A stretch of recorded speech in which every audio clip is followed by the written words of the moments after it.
Hey guys, Sensei George here. Today we're going over Shinobi no Jutsu. Specifically, we're going over an Ongyo Jutsu technique called Uzura Gakure, the quail hiding technique.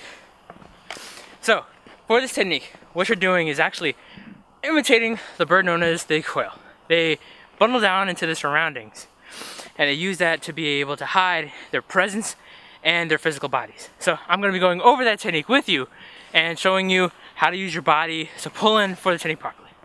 So just to show you guys the technique from the start, is you normally want to come up near an obstacle such as a tree or anything else like that so that you can blend in with it absorbing your body shape. So what I'm going to do is I get my back towards the tree and I squat down in this fashion with my legs open, and now what I'm going to do is hide my face, pull my arms and everything in, and hold my body tight.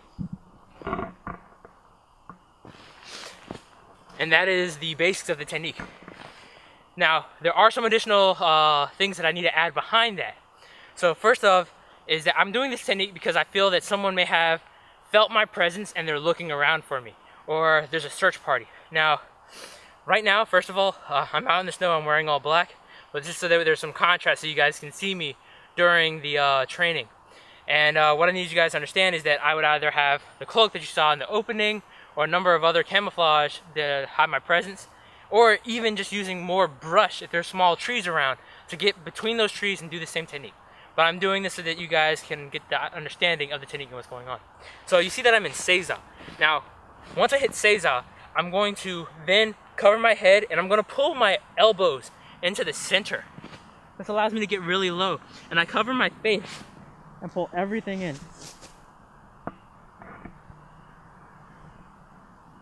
This allows me to get low and be able to hide between different things. Now here's some of the key elements behind this. Number one, my face is into the ground. I'm not looking out to see an opponent. I'm not visually trying to engage them or let them see my face. One of the reasons being is that if you're doing this in the spring or fall, and there's a lot of green and other things like that, when you peek out from there, your face is going to have a lot of contrast. If you're of a lighter complexion, your face will stick out from the surroundings. If you're of a darker complexion, your eyes will stick out from the surroundings. Humans have been alive for many a years, and what happened is that we have developed this recognition of faces. So much that we even see faces on things that aren't even real.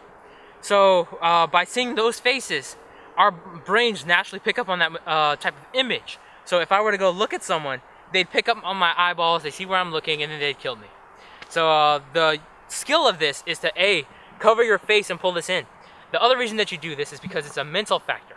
If I look at my opponent, I may let that fear instill inside me, and that fear will cause them to hone in, find out where I am, and then I'm caught.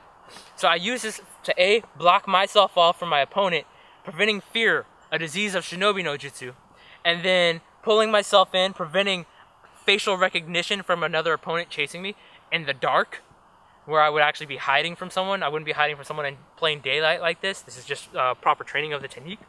And then the other side of this is that by pushing my face into the ground, I'm also doing something very simple. If you guys see right now,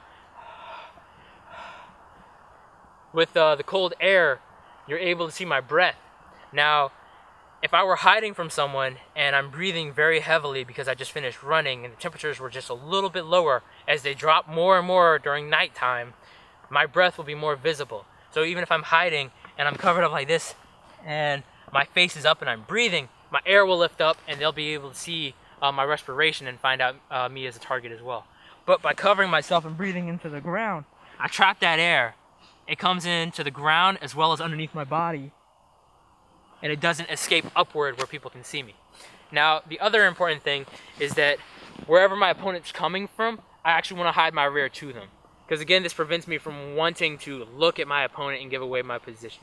So I've got the compressing my body down, pulling all my limbs in, covering my face and getting into the ground, not looking at my opponent, and then also my body positioning against an obstacle and breathing down into the ground as well. The last key element that I want to leave off with you guys about this is your mental state. If I'm panicking in my head, even if I'm not looking at the opponent, I will give off a lot of energy and people will be able to feel that, and it'll set off something. They'll look in my general direction and they'll find me. So a very important part of this is using Ongyo no Jutsu's mindset, which is to become one with your environment. And you can't just sit there like thinking too heavily about it. It's just something that you relax into. You stop thinking in total. The Bansen Shukai states that when you go into this state, that you should actually be channeling yourself to be able to hear the sound of frost. Okay? Luckily we're around a lot of snow. So I should be calming myself down, not breathing too heavily, slowing everything down, becoming one with my environment, and dispersing my mental state. I can't be thinking about what's going on right now. What I have to do is let that energy disperse and stop existing temporarily for me to use this technique to hide properly.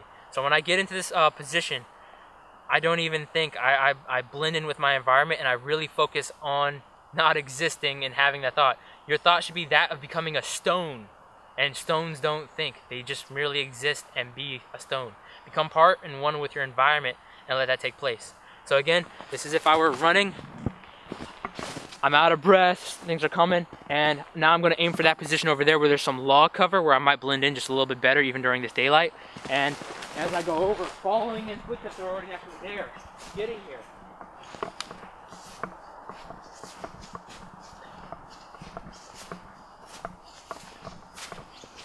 And then hiding from afar.